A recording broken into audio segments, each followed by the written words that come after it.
আজ সকাল থেকে হচ্ছিল ঝিরিঝিরি বৃষ্টি, কিন্তু পেটের ক্ষুধা কি আর বৃষ্টি মানে বলো। তাই বৃষ্টিকে উপেক্ষা না করেই পৌঁছে গিয়েছিলাম জয়পুরহাটের নতুন হাটে গরুর মাংস এবং সাদা ভাত খাওয়ার জন্য।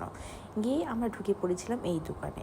সেই দোকানটিতে বিক্রি করা হচ্ছিল গরুর মাংসের আচারি ভুনা এবং গরুর মাংসের ঝাল ঝাল লাল লাল ভুনা।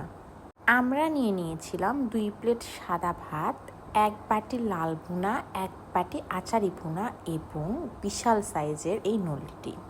লাল ভুনা এবং আচারি ভুনা দুইটার টেস্টই এক কথায় অসাধারণ ছিল। একটু ভর্তা দিয়ে ভাতটা মেখে ওপর থেকে লেবু ছিটিয়ে মাংস দিয়ে খেতে কী যে দারুণ লাগছিল, তা ভাষায় প্রকাশ করা একটু মুশকিলই।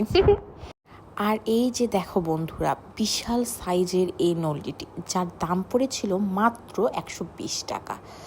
এই নল্লিটিতে ভরপুর ছিল ক্যালসিয়াম। আমি আমার লাইফে কখনো এত বড় নল্লি দেখি নাই কোথাও এবং খাইও নাই। এই নল্লিটি ভর্তি ছিল প্রায় 1 গাদা ক্যালসিয়াম। দেখো বন্ধুরা কিভাবে ক্যালসিয়ামগুলো ঝরঝর করে বের হচ্ছে নল্লি থেকে। আমি তো এদিক থেকে চোখটাই সরাতে পারছিলাম না। ফাইনালি নল্লি থেকে সব ক্যালসিয়াম বের করা শেষ, এখন ক্যালসিয়াম খাবার পালা। এই যে খেতে খেতে প্রায় সব ক্যালসিয়ামই খেয়ে নিয়েছি, এটা ছিল লাস্ট বাইট, তাই একটু লেবু নিয়ে ক্যালসিয়ামটি মুখের মধ্যে ভরে দিলাম। ধন্যবাদ।